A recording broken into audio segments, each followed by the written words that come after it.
ఈ రవ్వ పిండికి కాస్త పెరుగు కూడా కలుపుకోండి. ప్యాన్లో ఇలా ఇలా పిండి ఇలా బాగా కలిపేసి ఇలా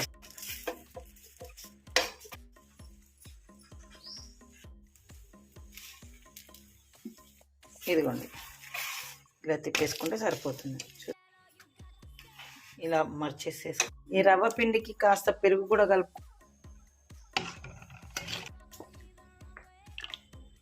ప్యాన్లో ఇలా ఇలా పిండి ఇలా బాగా కలిపేసి ఇలా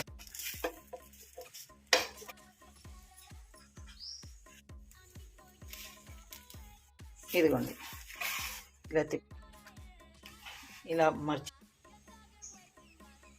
ఇదిగోండి డోసా.